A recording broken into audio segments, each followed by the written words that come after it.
জেলা কমিটির বৈঠক বোলপুর তৃণমূল দলীয় কার্যালয়ে। নতুন বছর শুরুতে 6 জানুয়ারি অভিষেক বন্দ্যোপাধ্যায় বীরভূমে পদার্পণ। 26 নির্বাচন সামনে রেখে অভিষেক বন্দ্যোপাধ্যায়ের রামপুরহাটে বিরাট জনসভা। এই জনসভায় জেলার সমস্ত তৃণমূল কর্মীরা কিভাবে পৌঁছবেন সেই নিয়ে আজকে জেলা কমিটির বৈঠক। বৈঠকে সিদ্ধান্ত হয় যে মানুষ কিভাবে জনসভায় যোগদান করবেন।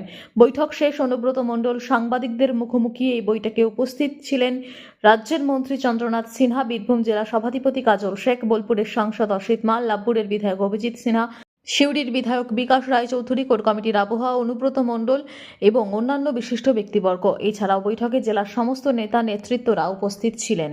6 তারিখে অভিষেক ব্যানার্জি আসবে, সেই নিয়ে আজ আলোচনা। কোন কোন বিষয়গুলোকে জানানো হলো বা একটাই আলোচনা, সেখানে উপকমিটিতে সব সদস্যরাই ছিল।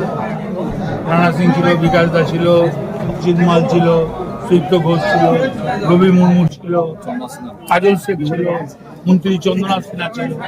সবাই প্রস্তুতি হলো, ওই একই হবে, লোক নিয়েছে। টার্গেট কি দেওয়া হয়েছে? টার্গেট তো সেটা ফ্রেশ আপনারা রান্না হবে বাড়িতে, বাড়িতে সবাইকে বলে বেড়াও না। একটা জিনিস হলো ওই যে আপনারা কত মানুষ করবেন বা একটা কিন্তু আপনারা দেখেছেন কিভাবে লোক হয়, যে সেটাই মনে রাখবেন। লোকজন কিভাবে যাবে, সবাই কিভাবে যাবে?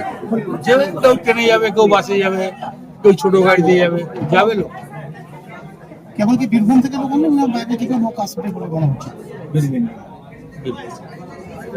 এখানে তো বাড়ির লোক কেউ ছিল না মিটিং। না তাহলে যে বাইরে থেকে একটা তো কর্মীরা আসার একটা আগ্রহ থাকে, তা সেটা কি লাগছে না? সব জায়গায় যাচ্ছে, বীরভূমের মিটিং এ বীরভূমের লোক থাকে। 2026 নির্বাচনের প্রাক্কালে অভিষেক বন্দ্যোপাধ্যায় এই সফর কতটা গুরুত্বপূর্ণ? এবার বলা বলি কি আছে, এটা তো একটা স্বাভাবিক। 26-এর ভোট সবাই আরম্ভ করছে, অভিষেক আরম্ভ করছে, তার রুলিং পার্টি সেটাকে আরম্ভ করছে।